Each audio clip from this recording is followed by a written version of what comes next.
Hey guys, it's Licious Kid from ClimaxCombo, and we're back with another Leaks of the Week. This is the final week for Charlotte. The set did come out on the 30th, so came out yesterday in Japan, so if you want to find the full list, I'm sure you can easily do so online. Secondly, we are still continuing Dog Days. That is coming out on the 13th of October, so fairly soon. And lastly, we're starting a little bit of Symphogear, and that's coming a week after Dog Days, so on the 20th of November, if I recall correctly. Before we get started, I'd like to once again mention that my friend Russell, the guy who did the trial deck opening on the channel, did purchase booster boxes for Charlotte. He has already paid for them, so they're currently on the way. So hopefully we can get a video recording next week. Just depends on when they come in and when our schedules match up. So do be expecting a box opening next week, probably on the later half of next week, so maybe on the 5th, 6th, or 7th of November. Just depends on when they come in. So I hope you guys look forward to that. Also, I'm not that familiar with Dog Days, so if I am missing some obvious synergy, do let me know. And same thing with Symphogear, I'm not that familiar with Symphogear, so once again with that series, if I am missing some obvious synergy, do let me know. The only thing I know about Symphogear is that they have event-based changes, which is really interesting. So I know they have that, and that this is their third booster. I know their second booster wasn't that good, so hopefully this third booster does what the second booster was supposed to do and actually makes Symphogear relevant in the meta, because that'd be fun. So yeah, I think that's all I have to say, and with that out of the way, let's get started. So first off, 3-2-10k double R now, something important told me now, superpower and student council. This card I think is I absolutely love this card. I think it's really fun, and I think it's really good, and I think it's very fitting for the set. So what she does is, when this card declares an attack, reveal the top card of your deck. If that card is a superpower character, add it to your hand. Otherwise, return it to its original position. 2, she has a climax combo. During the start of your opponent's attack phase, if this card is on your center stage, you can pay cost, which is discard one End of the Exodus from your hand to the waiting room. If you do, search your deck for up to one superpower character, show it to your opponent, add it to your hand, then shuffle your deck, and choose one character that's directly facing this card and gains a falling ability until the end of the turn, where this card cannot declare a front attack. And of course, End of the Exodus is this Climax Rare Pants right here. This was the scene where she kicked the crack away from you. That was messed up, man. Like, crack's expensive. Don't do that to him. No, I'm just kidding. Good job now. Anyways, where to begin with this card? I guess first of all, like I said 2 weeks ago when we talked about the level 0U anti-burner, I did think with the reveal of that level 0U, I do think that the set has two different paths it can take.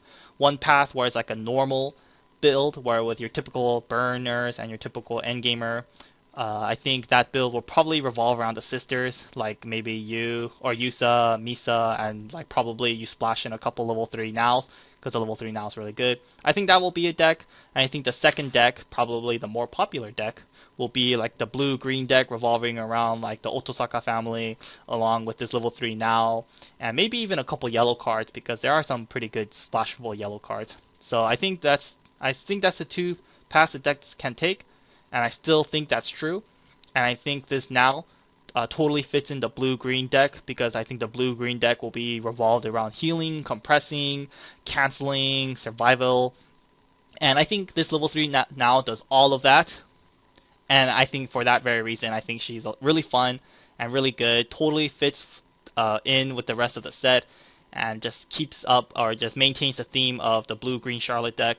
And her climax combo is somewhat fitting of her character as well. And for that very reason, I really think this now is really good. And it's now, she's really cute, and the art on this is really cute as well. So that's enough of me fanboying. Anyways, even though I say that, I think this card has a lot of pros and has a lot of cons to both effects.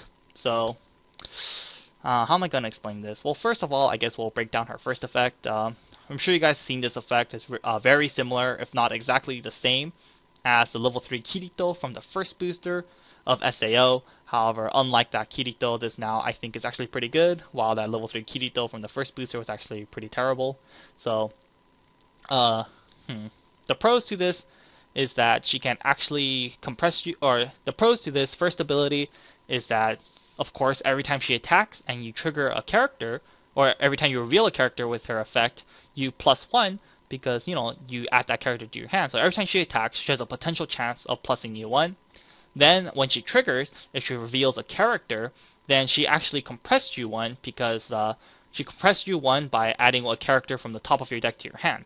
So because of that, that's 1 less potential damage in your deck, and it goes to your hand. So it's a really good way to compress while adding extra hand size to yourself. So that's really good. But of course, the downside to this is that this now might actually hurt you because her first ability might make you trigger climaxes when you normally weren't supposed to. An example would be like you have 3 characters. Let's say you have 2 level 1 characters and then this level 3 now. Your first level 1 attacks, triggers a character. Your second character attacks, triggers a character. Then this level 3 now attacks, triggers or reveals a character. You add it to your hand. Then she reveals a climax. Then she triggers, and then her trigger reveals a climax. You resolve the climax trigger, and then it goes to your stock. So normally, if she was like a normal character, you wouldn't have revealed the climax, being the 4th card on your deck. You wouldn't have revealed that, and then you would actually have 1 more cancel for next turn. But because this now's first ability is mandatory, you revealed a climax that you normally wouldn't have if she didn't have this first ability. And every time you trigger a climax at level 3, I'm sure we all know that's really devastating. And sometimes when you trigger that climax, it can actually just ruin the game for you and just help you lose. And because of that, this now might actually hurt you more than it does benefit you, because like I said, she might trigger a climax, and I'm sure we've all lost to triggering 1 too many climax at level 3. So especially if your first 2 character revealed climaxes, and then you trigger a climax with now, that can be really bad for you. Also, if you use multiple nows in conjunction, this has a higher chance of happening, so that can be really devastating as well. And because I think the blue-green build is revolved around compressed, if you're too compressed, this actually has a pretty high chance of happening, because if you're too compressed, and you have a higher chance of triggering climaxes, and if this now gives you a higher chance of triggering climaxes when you already have a high chance of triggering climaxes thanks to your compress, then it can actually be pretty devastating for the Charlotte player using this. So, there's pros and cons to this first ability. So, do keep that in mind, that she might actually hurt you more than doing good, especially when using multiple nows in conjunction. So that is just something I wanted to point out. And also, her secondary ability does have its pros and cons to it as well. I guess I'll start off with the cons. The cons is that the character opposite of her can still attack. They can't front attack, but they can still side attack. So, you can still side for damage against level 3 now. Yeah, she's level 3, so it can be pretty difficult to do so, but it's not impossible. It's very likely that your opponent can side against her, especially if they have a level 3 in front of now. If they use a 1k1, if they use a +2 soul climax, then obviously a level 3 can side against now for 1 damage. If they use a 1k1 soul, then the level 3 in front of her has 1 extra soul. And of course, there are card effects that give extra soul. For example, the level 3 Asuna from the first booster, she can give an extra soul on attack. So that's a very easy way to play around this now. Another prime example would be the No Brand Girl Nozomi from the School Idol Festival booster. She can give extra soul when she attacks. Some cards on play give extra soul, like a couple of them from the Cinderella Girls. So there are ways to play around this now's climax combo, because you can still side for damage, and that can be pretty bad. Sometimes they might side against now for precise damage. So if they do that, then her climax combo didn't really do you much of any good. So there's that. But of course, so that's one con to her climax combo. Another con would be that of course you need the climax in your hand, and if it's not there, then she's pretty much like a vanilla level 3. But every climax combo has that con. Third, since they can still side attack, they can still use on attack abilities. For example, if they have a level 3 Xenon from the extra booster, the Gun Gale Online extra booster against her, and they have the climax combo, they can side, pay cost, pay 2, ditch 1, and then deal 4 damage to you. So they can still use on attack climax combos against level 3 now when she does her climax combo against them. They can still use on attack abilities level 3 Xenon, level 3 Yudipe from Angel Beats, level 3 Tachibana. I don't know why you would put level 3 Tachibana in front of her, but I'm just saying that is something you can do. Like Tachibana can still side, burn one, and that's it. But you know, that'd be dumb. But the point is they can still use on attack abilities and on attack climax combos against Now, so long as they can side attack to get it off. So that is one way to play around Now as well. And lastly, the last way I think you can play around Now is Wind Triggers. I think Wind Trigger absolutely devastates this Now.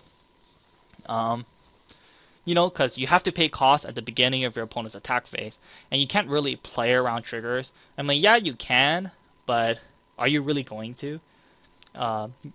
So, you know, beginning of opponent's attack phase, you discard the pants. Now the character opposite of her can't front attack. Your opponent attacks with one character, reveals a character. The second character reveals a Wind Trigger. Oh, cool. Bounce level 3 Now back to your hand. Then the character that has the ability that can't front attack can still direct attack, so it can attack and can still directly attack you. And if that happens, you pretty much climax comboed with Now for no benefit at all, because you discarded the pants for nothing because they can still attack you. So Wind Trigger absolutely devastates Now. And there are a lot of sets that run Wind Trigger, so it's not like, you know, it's not like it's not going to happen. So there is that as well. So there's still a lot of ways to play around Now, and I think it's a good thing there is, because if there wasn't, this card would be pretty broken. But so yeah, there is a lot of ways to play around Now. But I think there's a lot of plus sides to this Now. Of course, being the fact that if you use the climax combo, if they don't find a way to attack over Now, or they don't find a way to gain extra soul to side against Now, then they are siding for 0 damage most of the time. And if they're siding for 0 damage, that can be really, really devastating, because, you know, if your deck is built off compress and heal and survivability, then that helps you maintain that theme and can help you maintain, you know, surviving longer than your opponent. So if they side attack for 0, that's really, really, really, really good. Also, when you climax combo, she searches for a superpower character.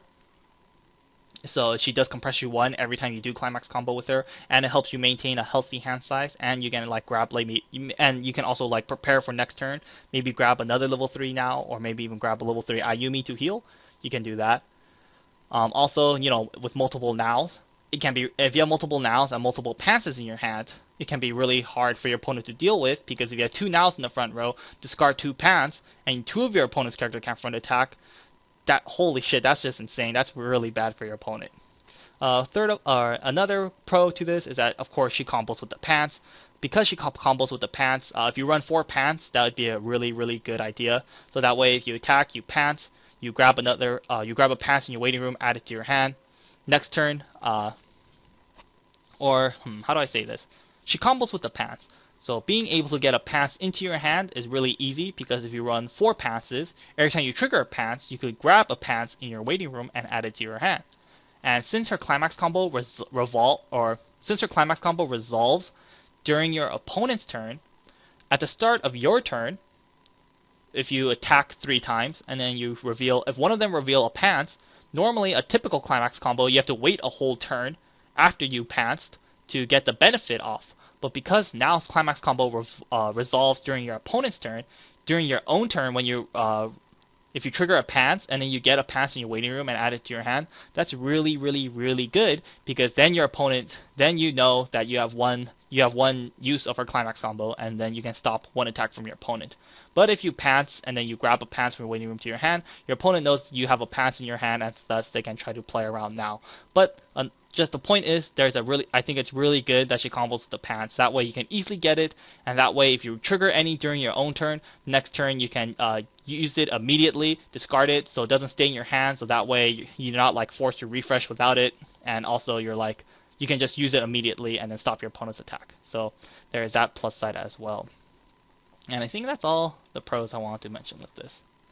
So yeah, overall, both of her abilities, I think, have a lot of pros and a lot of cons.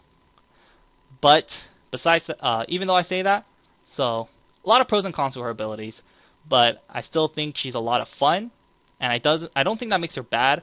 I don't think she's like the most broken level 3 ever. I think she's fairly balanced, and I think she's great. I think she's good. I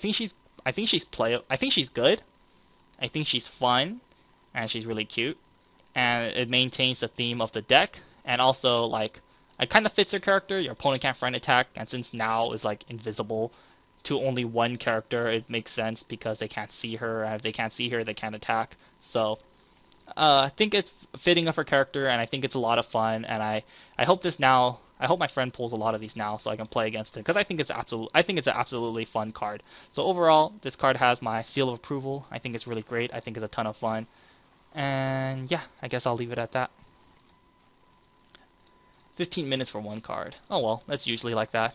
Anyways, next up, more pretty good now cards. 1065R, having a meal together, Tomori now. Superpower and Student Council, I want to have a meal with now. Anyways, when the level of the character directly facing this card is greater than this card's level, this card cannot declare a front attack. She's a 1065, so of course she must have a demerit of some kind, and her demerit is that if the character opposite of her is higher level than her, then she can't front attack. So that can be pretty bad. But of course, I think as I mentioned last week, there is a pretty good assist. This one right here, Lunch Alone, now Tomori. You can tap her and give any character +1 level, and like I said last week, you can give any character +1 level, including your opponent and yours. So if your opponent has like a level 2, then now can't front attack her because the character in front of her is a greater level than hers. But you can tap her, give this now +1 level, make her a level 2, and now she can front attack against that level 2. Of course, if they have a level 3, it can be a little iffy because then you have to use 2 nows, and you might not have the opportunity to do that. But so yeah, she's a 1065, which is really good. She does have her downside, which might not always be relevant, but if it is relevant, then you can just use it in conjunction with this level 0 now to make it so that it's not really conditioned. So overall, I think this level 0 now, or this level 1 now is good. Huge power. Her first effect her downside isn't that relevant at level 1, but if it is, you can use this level 0 now to stop her downside. So overall, I think she's a really good card.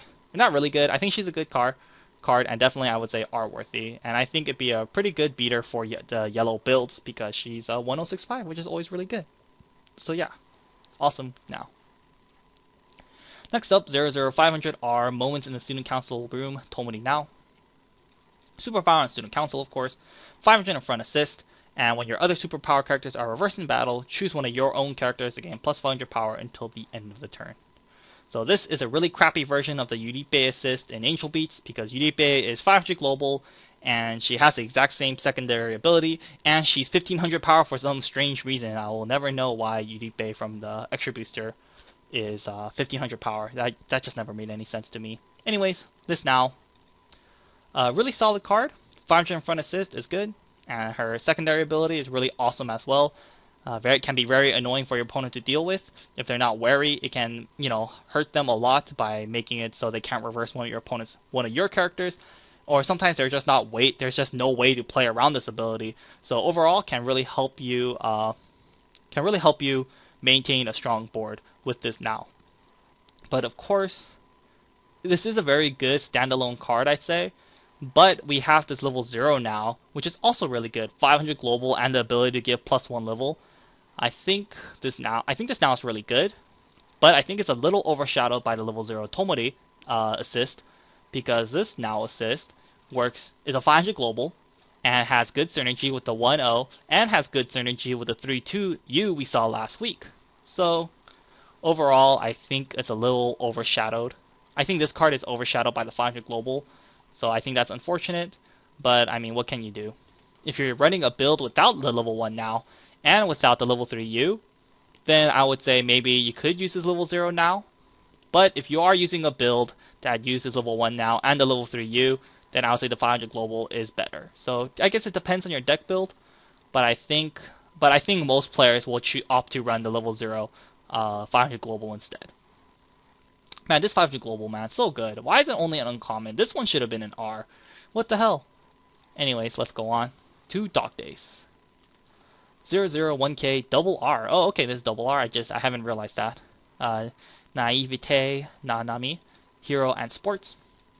When you are level 1 or greater, and this card This card gains the following ability: during the start of your climax phase, you may choose a hero's rest Nanami in your clock, and this card, and swap their position. And then during the start of your opponent's attack phase, you can move this to an empty border on the stage. Of course, the card she changes into is this 1/1 right here. 1/1, 7k uncommon, a hero's rest Nanami, hero and sports. She has the ability of when this card is played from your hand to your stage, reveal the top card of your deck. If that card is a climax, put this card to rest. And then she has a weird encore. So she has encore. Place one animal or hero character from your waiting room to the bottom of your clock. I totally forgot Dog Days had this weird bottom clock theme, so I'm not too sure how good that is, but this extra booster will maintain the theme of their weird clock shenanigans. To start it off, the changer is really good. Right off the bat, she's a runner. Unconditional runner. If your set has a runner, then you pretty much run it. This one is an unconditional runner. Doesn't make it an exception. A runner on her own, definitely very, very, very, very playable. You can run 3 or 4 of her in any Dog Day build, and it should be pretty good. You could run her without the change. The change is like, it's whatever. It's like the icing on the cake. When you're level 1 or greater, you can use her ability during the start of your climax phase. You can put her. If you have the 1/1 in your clock, you can pretty much swap them, which is really good because if you do swap them, you save out on 1 stock because you don't have to pay any stock for her ability. You can save up on stock, and you get to play around the 1/1's ability downside. And her downside is what? If she's played from hand to stage, if you reveal a climax, then she goes to rest. Since you are playing her from the clock, if you change, you don't have to use her on play ability, and thus she pretty much comes with no downside. So you get to play a 1/1 for no cost, and you get to play around her first ability. And the 1/1 is going to stick around because she has clock encore. So there's a lot of benefits. And it's highly likely that the 0/0 will survive into level 1 because she does have the climax phase, or because she is a runner. Generally pretty hard to kill runners, and because she's a runner, she's probably going to survive all the way to level 1. So at level 0, you can play her, run around, help you gain advantage. When you hit level 1, clock the 1/1, then at your climax phase, swap them, and then there you go. That's pretty good. Save a lot of resources, and you get a pretty good 1/1 with clock encore out of it. So overall, I think it's a really good pair of cards. The runner on her own is fantastic. You don't have to run the 1/1. Like I said, I'm not that familiar with Dog Days. I don't know how strong their level 1 game is right now. So like I said, I don't know their level 1 game. If they don't have anything better, then this is a pretty good way to improve their level 1 game. If they have better options than this, then I guess you shouldn't run it, and you could just run the runner on her own because it's really good. So I'll leave it at that. I really can't judge how good this is because I don't know their level 1 lineup. But I still think it's playable as a standalone pair of cards. I think they're quite good. I'm surprised this isn't an R. It's only an uncommon, so that's really good as well. Anyways, let's go on. Madness now. Love it. Anyways, on to Tuesday. No Charlotte cards, just Dog Days today. 3/2 10k double R. Guardian of the Dragon Cheryl. Animal and Dragon. So if you have 2 or more red, when you have 2 or more red characters and 2 or more blue characters, this loses 1 level in your hand. And when she's played from hand to stage, heal. I think it's a really good card. Like I said, blue is completely new in this booster. So, how good this card is, we also have to know how good the blue cards are. So, not too sure how good this card is, because if all the blue cards suck in the series, then it's not really worth running this, is it? But I'm sure blue will be pretty good in this set, so I'm not too sure how good red is in the set. I'm pretty sure red is really good in Dog Days. I think red is really good in Dog Days. I can't remember. Anyways, last week we saw the really good red Brainstormer, so that's already one really good red character right off the bat. But anyways, her first effect should be easy to maintain so long as your deck can fulfill it. And later on this week, it seems like blue-red will be the prime focus. I should say blue-red will probably be a deck for Dog Days because later in this week we'll see more blue-red synergy. So I'm sure for the blue-red decks, this card is an instant 4 of, and it's pretty good in the blue-red decks. Can come out at level 2, 10k Menace, has 2 soul, and she heals on play.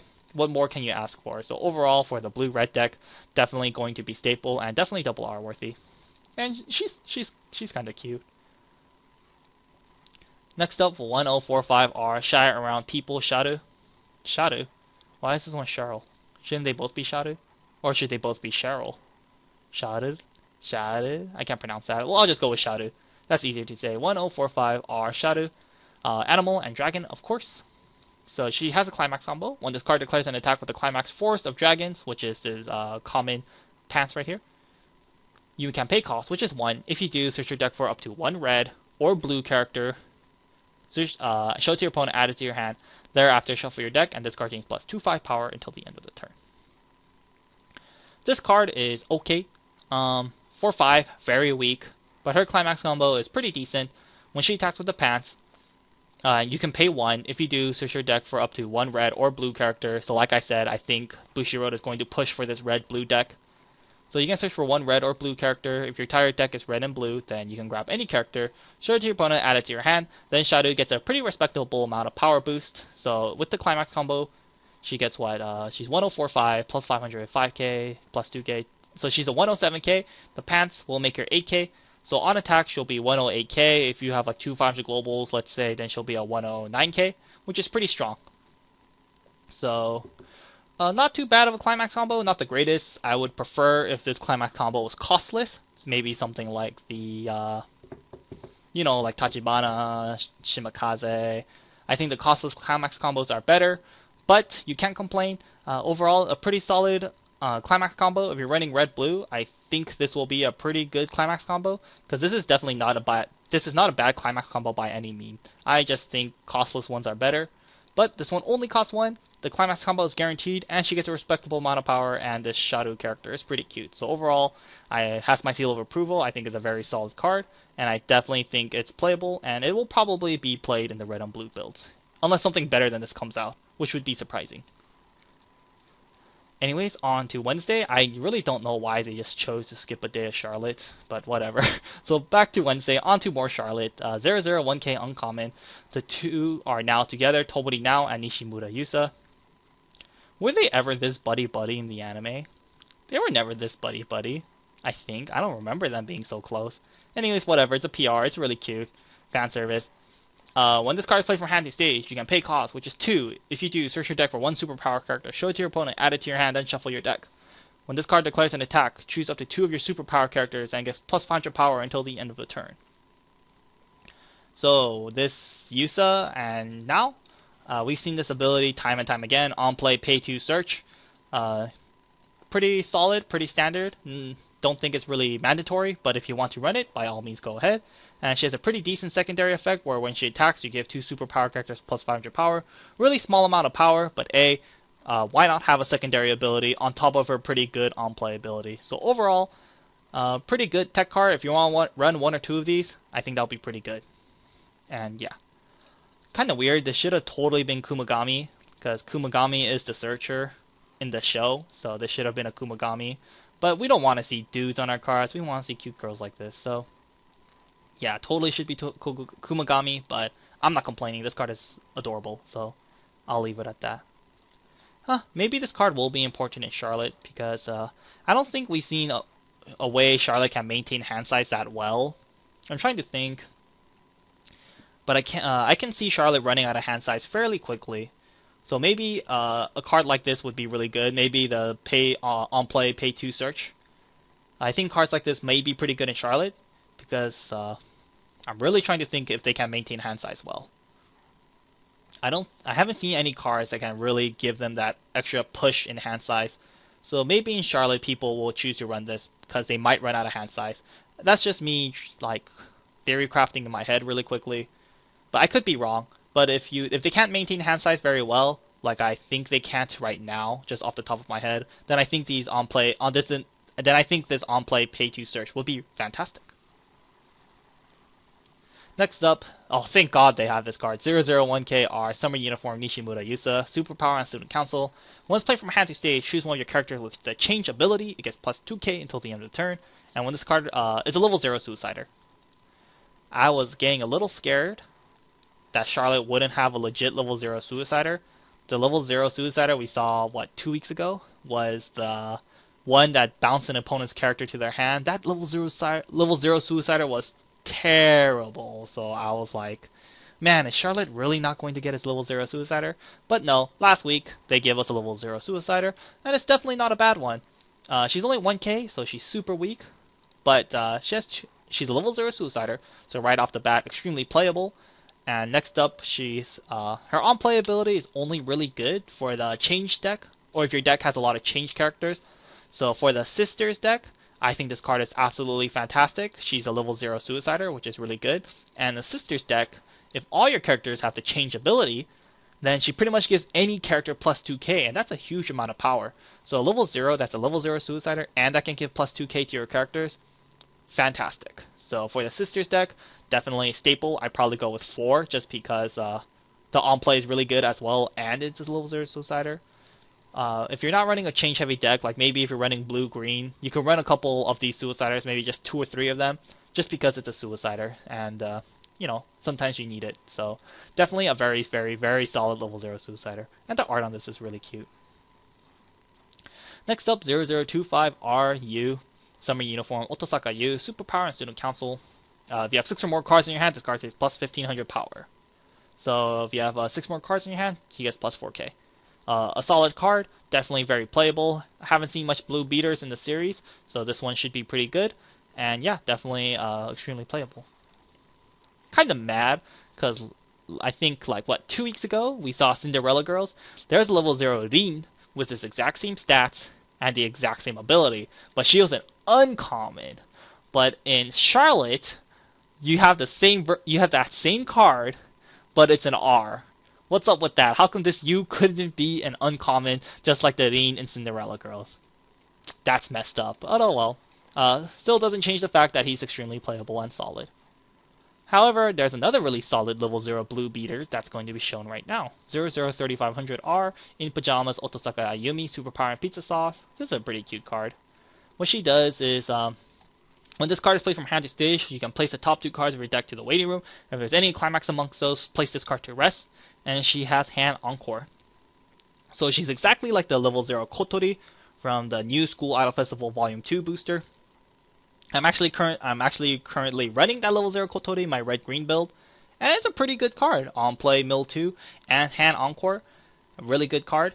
This one should be no exception. It should be really good, like that Kotori I'm running right now. This one should be really good as well. On play, mill 2, help you compress, and hand encore. So it has great uses throughout the game. Early stages of the game, acts as a beater with hand encore. Later stages of the game, can act as a free mill. So definitely R-worthy and definitely very, very, very good. Next up, Kumagami, getting the shitty end of the stick. 2175R, the world is not here. Kumagami, superpower.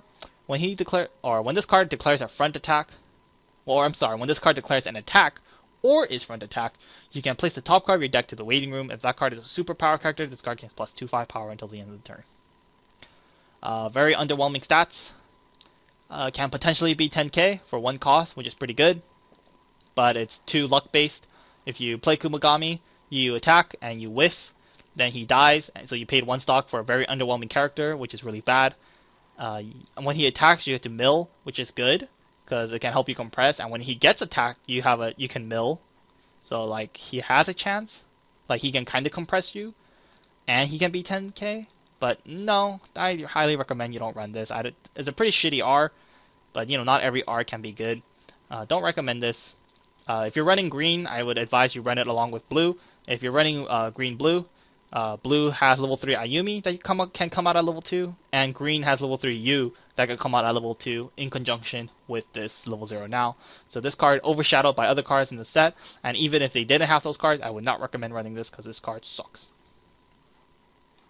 Next up, the best character in the show, 003k common, Sky High Saito, superpower, 3k vanilla, baby. This guy was so important, he totally deserved his own card. Next up, more Shadow, 001500 uncommon. This is a pretty interesting card, animal and dragon. So for every marker underneath the card, it gets plus 15. How she gets the marker is when she's played from hand to stage, reveal the top 2 cards of your deck. Choose up to 1 red card amongst them and place it underneath this card face down to serve as a marker. Then choose up to 1 blue card amongst them, put it underneath the card face down to serve as a marker, and discard the rest to your waiting room. So if your entire deck is red-blue, then right off the bat she can be at least 4k base, or 3k base, which isn't too shabby, because she's 15. On play, if you reveal 2 red cards, then you can at least put one of them under her, then she'll be 3k. And if you reveal 2 blue cards, then she'll at least be 3k, like I said. So if your entire deck is red-blue, she's at least 3k. But if you hit a red and a blue, then she's, what, 4-5? A 4-5 level 0, which is really good.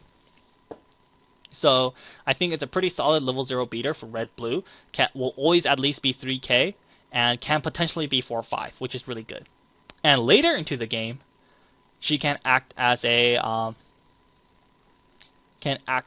free on-play mill too, because her on-play is choose up to 1 red card and choose up to 1 blue card. You can choose not to put any of them underneath her and just put them into the waiting room, so that way she's like a on-play pay-to mill, which can be pretty useful. Like if it's later into the game, you can play her. If you reveal like a blue climax and a red climax, it's like, oh shit, I want to refresh with these. Just put them into the waiting room, and then you don't really lose anything.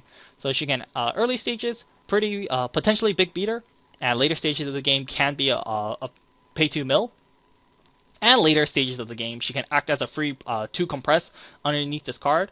Overall, I really like this card. I like cards that can help you potentially compress, and she can definitely help you do that by placing markers underneath her. Because like if you have like 4 cards left, if you have like 6 cards left in your deck, you can play this shadow, put 2 cards underneath her. You have 4 cards left. You can attack. You have 1 card left in deck. If your shadow lives, then next turn you can your opponent attacks you for 1. You refresh. The 2 cards underneath shadow stays underneath her, and if they're both character cards, then you refresh with 2 less cards in your deck. And that's really good.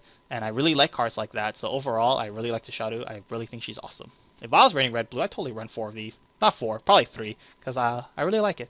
I think it's awesome. Next up, 105k Uncommon, Longing for the Surface, Aria. Man, there's so many characters in Dog Days. Anyways, Priestess and Music. Uncommon.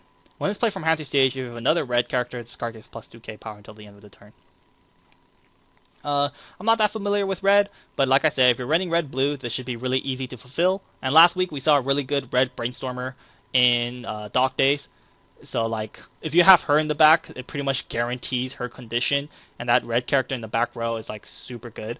So this should be really easy to fulfill. So she should always be an on-play, 107k on-play all the time, because it should be really easy to fulfill in the red-blue deck. So very solid card. The only problem is her synergy, her typing sucks. She's Priestess and Music. We haven't seen any synergy with Priestess and Music. We've only seen synergy with Animal, Heroes, and Royalty. She doesn't have any of those traits, so her traits suck a lot. But still, I'm not too sure with level 1 lineup for our Dock Days.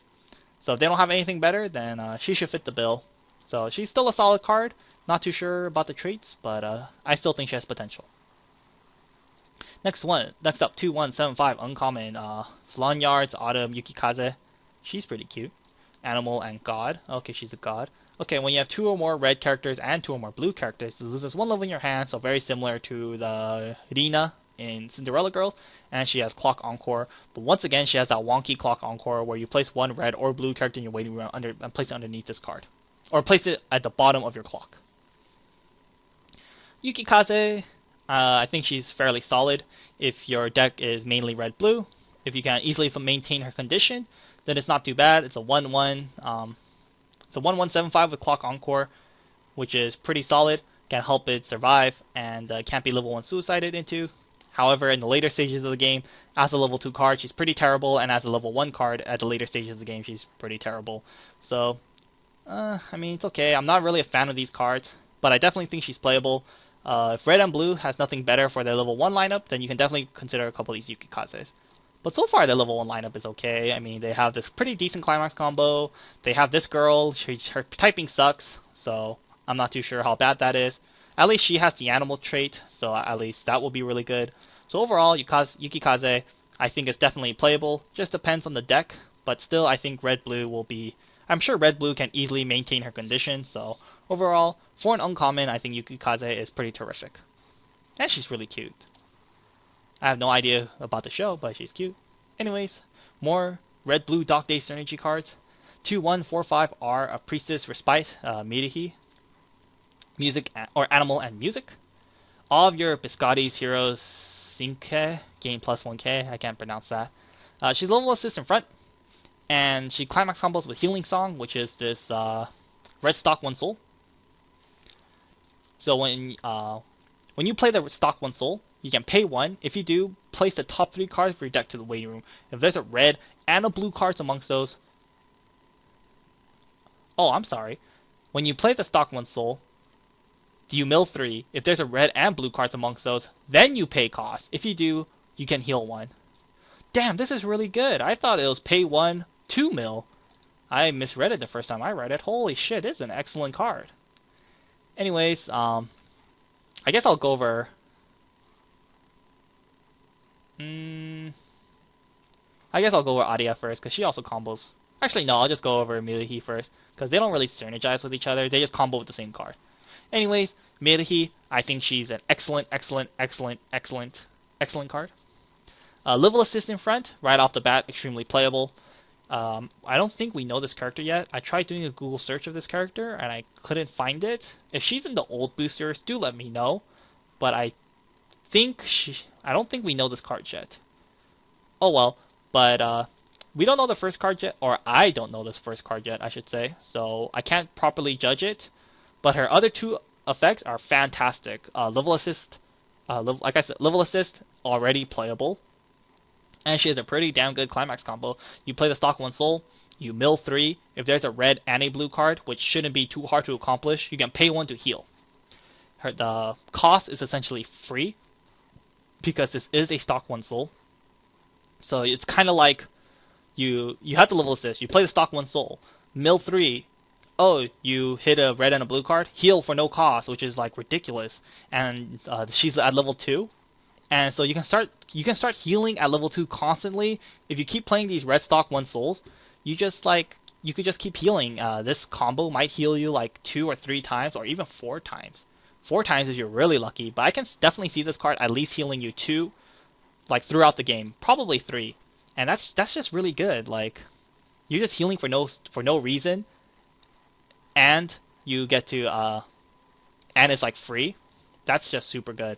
Of course, you have to hit a red and a blue card, but if you, and like, you mill 3, so the mill 3 can help you compress, so it can help you compress, can help you heal for free cost, starting at level 2, and she's a level assist.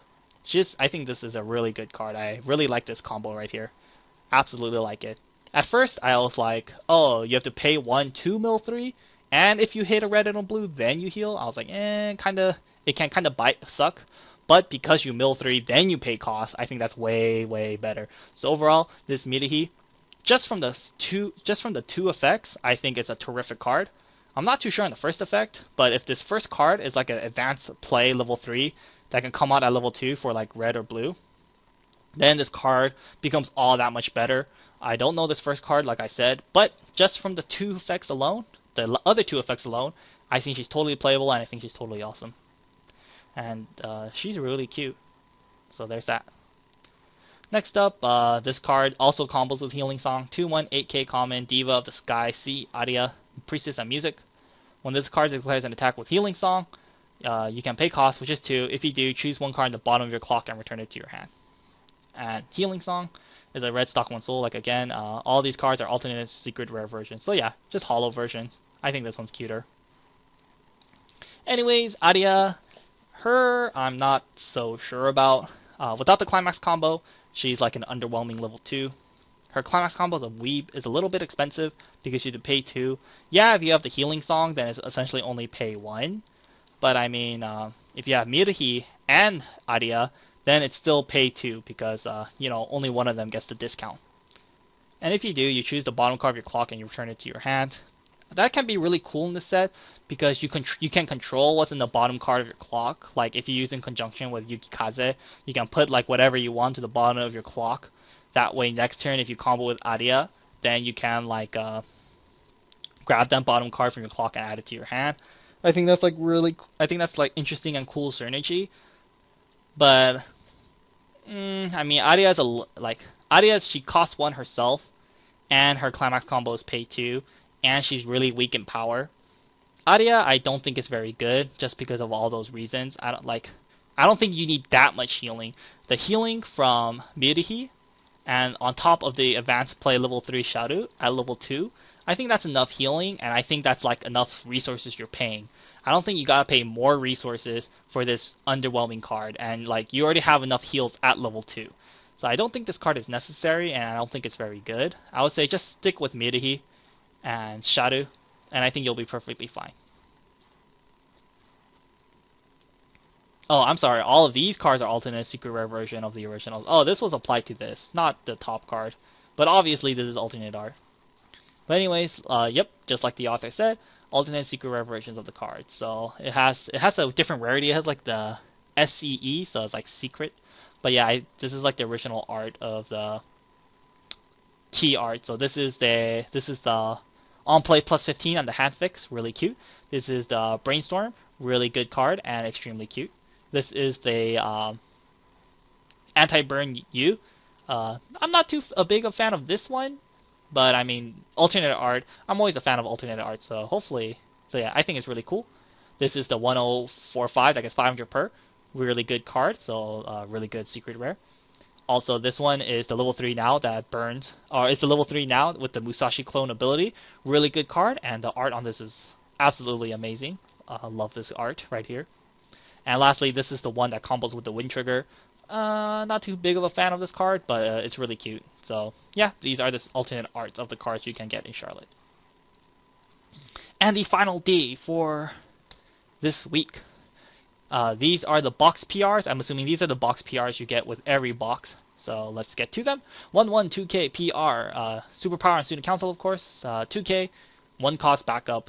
Absolutely atrocious in this set because this set has a 1/0 2K no cost backup with the level 1 now, or the level 1 U backup we saw 3 weeks ago. So this card has absolutely no worth because if your set has a 1/0 2K backup, run that. Why would you run a 1/1 2K backup? So atrocious card. It's a PR, you can't complain though. 0035 PR Pleasant Friends Otosaka Yu.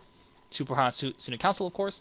When this card is placed from hand to stage, place the top card of your deck to the waiting room. If that card is a climax, place this card to your stock. He's a 0035 beater, so he has pretty respectable stats. But if you play him, you hit a climax, he goes to your stock. It can't really hurt you at level 0, but it's not like the end of the world. I think there's better blue-green beaters you could be running in a set, like this girl or this guy. So I think there's better options than this. So I don't think he's really worth it. So I think it's another crappy box PR. Next up, Yusa 0025 PR Superpower and Student Council. When this card is sent from your stage to the waiting room, you can pay cost, which is 2. If you do, choose 1 superpower character from your waiting room and return it to your hand. So I think this card is pretty good. Just like I said, I'm not too sure how well Charlotte can maintain their hand size, but you know, I haven't played against it, so I wouldn't know. But I guess I'll know in a couple weeks or next week. But as of right now, I don't think they can maintain hand size well. So this card should help them be able to maintain that hand size. So I think she's a pretty good box PR. Not the best, but definitely think she's solid. Next up, Glasses Guy, 105K Pleasant Friend Takacha Jojiro, Superpower and Student Council. When this card's in the middle border of your center stage, he gets plus 1k power. So if he's in the middle, he gets plus 1k, so he'll be 6k. I think he's pretty bad. I think there's better options than this. So once again, Glasses Guy, he's not that good. So out of all these box PRs, I think they're all pretty bad, except Yusa. I think she's definitely the best box PR. She's not like a good box PR. She's a decent box PR, but out of all of them, I think she's the best one. So definitely, hopefully, if you are buying boxes, hopefully you get this Yusa. Next up, more Dog Days. 115K common, lively personality, Sinke. Oh, okay, so this is a Sinke character. Hero and Sports. When the character directly opposite of this is cost 0 or lower, he gets plus 1 level and plus 35 power. And he combos with, he doesn't combo, never mind, this is just the gate. Stock 1 soul, so a gate. Only a common, interesting. This card is fairly interesting. He's like anti-meta, and I know Dog Days is kind of anti-meta-y. I think they're like the first one to really have anti-salvage, but their anti-salvage was a little wonky because it gave power. So they're kind of like the OG anti-salvagers, if I recall correctly. So they're like kind of the first anti-meta deck. And this card is kind of anti-meta-y because if the card opposite of this is cost 0 or lower, he becomes a level 2 with 8-5 base power, which is pretty insane. And a lot of meta decks don't run 1-1s, like they only run 1-0s. So if you played this against my Nisekoi deck, I would be screwed because my Tachibanas, even with the Climax combo, cannot kill it. And then my level 1 Chitoges are screwed against this as well. I don't run any 1-1s in my Nisekoi decks, and neither does anyone else, because why would you run 1-1s in Nisekoi? So against certain decks, he can absolutely he can be a pretty big problem because Nisekoi all 1-0s. I'm pretty sure Cinderella Girls. Actually, no, I can't say that. Let's see. SAO all 1-0s. Guilty Crown all 1-0s. Index, which is very relevant now. I believe they're all 1-0s. So against like really strong sets that only use 1-0s, he can be pretty damn annoying to deal with because you can't do anything. Oh, Two Love Darkness, 1-0s. So against those decks, he's a pretty hard menace to stop, and a lot of level 1s revolve around climax combos that force to reverse your opponent's character. But if this guy is way strong, so you can't really reverse him. So he like denies level 1 climax combos that depend on being reversing. So for that reason, I think he's really cool. But like I said, he's pretty matchup specific. If your opponent has a 1-1, this guy is dead. He is completely dead. Like, completely dead. He's a 1-1-5k. That is so weak. A 1-1 vanilla 7k will demolish this Sinke. So, matchup specific, he can be really strong against like top tier decks, but against other decks, and even other top decks, so not every top tier deck only runs 1-0. Some top tier decks run like 1-1s. If he comes across a 1-1, he's a dead card. If you're up against a deck with like 1-0s, then he's really good. But he's only really good at level 1. Like once your opponent hits level 2, then they can just play like a cost 1 character and then just kill him. So I like what they're trying to do with this card, but I don't think it's good enough. Like if his condition is not met, I think he's way too weak, and it would hurt you more in the long run. So I don't think he's worth it. But like I said, I really do like what they were trying to do with him, but I don't think he's worth it. I think you're better off with other cards. I think you're better off with like the 2-1 Yukikaze. So yeah, I'll leave him at that. I really like I like the theme, but it's not good enough. And lastly, like I said, we're starting a little bit of Symphogear. This is the first card, and damn, this is a pretty damn good card to start things off. 1045 double R music, and double R for a very good reason. If you have 3 or more music characters, this card gains plus 1k. Climax combos with this Stock 1 Soul. Gungnir once more. When this card reverses its opponent and the Climax Gungnir once more is on your Climax border, search your deck for 1 music character, show it to your opponent, add it to your hand, then shuffle your deck. Gungnir, once again, is a Climax rare. So, Hibiki, definitely double R worthy. If you guys don't know, everything in this set is music. That's not like the noise characters. I think those are the bad guys. I'm not too sure if they're music. Anyways, most 99% of the deck, or to stay safe, I'll just say 99% of the deck of the series is music. So pretty much her first condition is fairly easy to meet. All you need is 3 more music characters. She'll be 1055, which is really good because her climax combo is just amazing. Like I said many times, like I just said with Sinke, a lot of strong decks have these 1-0 climax combos that pluses you on reverse and have no cost. It's not a coincidence that a lot of top tier decks have abilities that are like this. This one is going to be no exception. It's just way too strong. So when she reverses an opponent's character with Gungnir, you search for a music character added to your hand. So it's exactly like the Two Love for Darkness Yami climax combo with the level 1 Mekong climax combo in Two Love for Darkness. That one's a little better because she combos with the gold bar, and her condition's a little easier to meet. But I mean, every To Love Through Darkness yellow green build runs 4 gold, or like runs 4 Yami, or run 4 Mekon, and 4 of that climax, either gold bars or stock 1 soul, whichever one suits your taste. They all run 4 of each for a very good reason because it's too strong. I'm surprised that Mekon wasn't a double R. If you guys watch Leaks of the Weeks, I was complaining how it's not a double R, but this one is a double R, and for a very good reason. Just like it's very similar to that Mekon, and that Mekon is really good. This one should be no exception. And so overall, this Hibiki, excellent, excellent, excellent, excellent, excellent card. A very good way to start off Symphogear, and this is definitely one step closer. This card brings Symphogear one step closer to being super awesome. And I don't think yellow is hard to splash. I know right off the bat, off the top of my head, I know yellow has a runner that's really good. It's like it's like kind of like the first runner where you mill top and then you get to move. So yeah, they already have a yellow runner, so like that. So right off the bat, I know yellow is kind of easy to splash in just because of the runner. So this climax combo should make yellow all that much better and make it all that much more enticing for players to run. So overall, love it. Kind of funny, it's like, hey, here's this guy who denies opponents with strong 1-0 climax combos at reverse and plus. Oh hey, next card, a climax combo that is 1-0 and pluses you on reverse. So, like I said, he's like, this guy would totally shut down Hibiki, and that's why I like it, but it's not good enough in my opinion. So yeah, that is all for this week. 1 hour video essentially. Man, all the Charlotte videos were like an hour plus, but that does conclude the Charlotte. I had a really good time reviewing Charlotte, although very difficult. Every video I've done for Charlotte, I've done like 4 takes just because I found it very difficult to explain Charlotte, and I don't think I've done a good job, but hopefully I've done a good enough job for you guys. So what do you guys think about Charlotte? Overall, I think Charlotte is a very fun and interesting set. I really do look forward to the future of Charlotte. I think the set has a strong chance of being maybe not S tier, not definitely like a top tier deck, but I think it has a good chance. It can definitely give a couple decks a run for their money.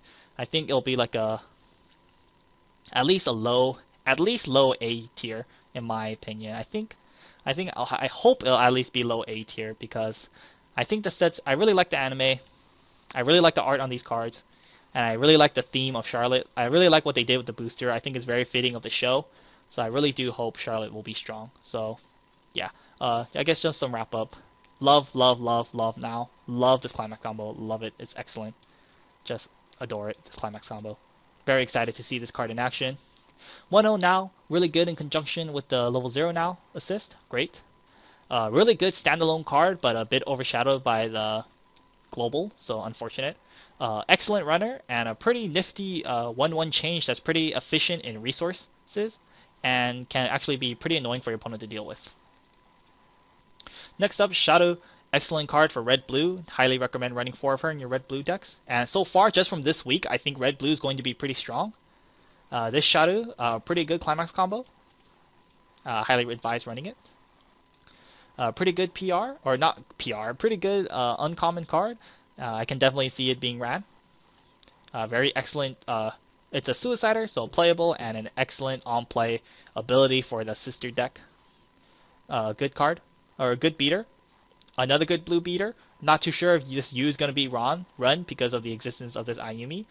Because, you know, maybe people will just run 4 of these and none of this. But either way, both of these are extremely playable. Kumagami, man, you got the shitty end of the stick. You got like no good cards. Best card this week. Shadow, I really like this card. I think it's really good. Aria, good card. Her trait's a little weird, but I'm not too sure how bad that is. But as a standalone card, fairly solid. Yukikaze, I'm sure is fairly playable, and she's really cute. Absolutely love this climax combo. I think it's amazing, so love it. And she's really cute, so good climax combo. Aria, not so good. I would stray away from Aria, to be completely honest. Maybe you could run, if you're running 4 like stock 1 souls, then maybe you could run 1 Aria. I don't know, we'll see. Really adorable secret cards or secret rare cards. Lastly, some atrocious PRs that isn't this 0-0. Symphogear like what they're doing, but not good enough. Hibiki, a very good way to start off Symphogear, and like this alone is pretty exciting. So really good way to start off Symphogear, and I'm very glad that Bushiro is taking the right steps to improving Symphogear with this climax combo. And that is it, guys. If you guys are buying Charlotte, do let me know how your pools go. Actually, no, you guys could just let me know how that goes in the Charlotte box opening. So, what do you guys think about Charlotte? Do you guys think it's good? Do you guys think it's overhyped? Do you guys think I'm overrating this cards? I don't know. Let me think. Let me know what you guys think about these cards below. And it's been long enough, an hour video. I'll leave you guys. Kept you guys here long enough. And until next time, guys.